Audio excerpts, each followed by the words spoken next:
Emoni Bates might have just gotten into some serious trouble and no one is noticing why.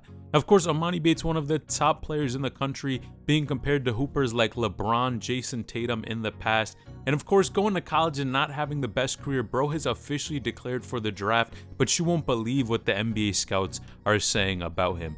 Now, I'm going to be honest and say, man, you look at somebody like Emoni Bates, 6'9", could dribble the basketball, could shoot, and you would think off the bat, this dude is a sure top pick in the draft, but scouts are saying otherwise. Now, this tweet has come out that is exposing Emoni Bates and how the scouts feel about him, and the tweet says, tons of talent. Off the court issues have killed his positioning. Nobody is going to put up with Ja Morant issues unless you are a special player.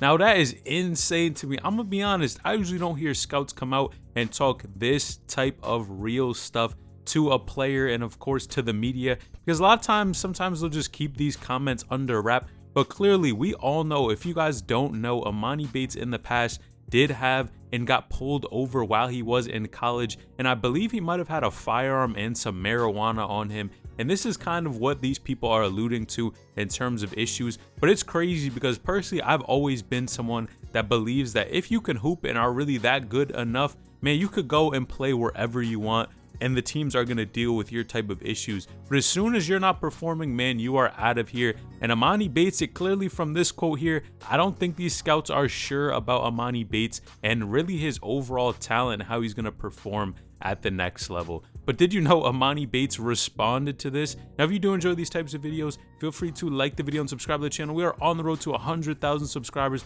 and just hit 20,500. So if you do want to stay up to date on the Emoni Bates NBA draft, college, NBA, all that, hit the subscribe button and join the community now.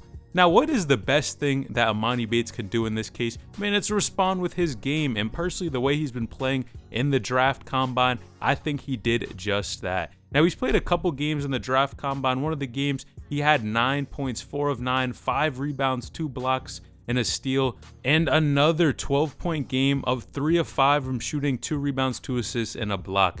And personally, man, I think that's all you could do. All you can do is go out there, play exceptionally well, and show the NBA that you can hoop. Yes, people do get into trouble, but low-key, in my opinion, I think overall, out of all the issues we've seen so far, Emoni Bates' issue is definitely not the worst out of a lot of other people. Yes, he did get into some trouble, but clearly I think he's one of these dudes who is a little more tapped in and focused on his game and not trying to do the outside stuff. But man, this trend of people starting to move like Ja Morant, having firearms on them and are being hoopers, man, it's not a good look. And clearly we can see from here that it affects you in the long term. And hopefully Emoni can make it out, but him only being 19 and averaging just around 19 points per game back in college, and I think he has a lot of talent and can add a lot of value to an NBA team, but scouts do not seem convinced. Now, did you know another player putting his name in the draft, Amari Bailey, is also in major trouble? Well, click this video on the screen because he may never make it to the NBA.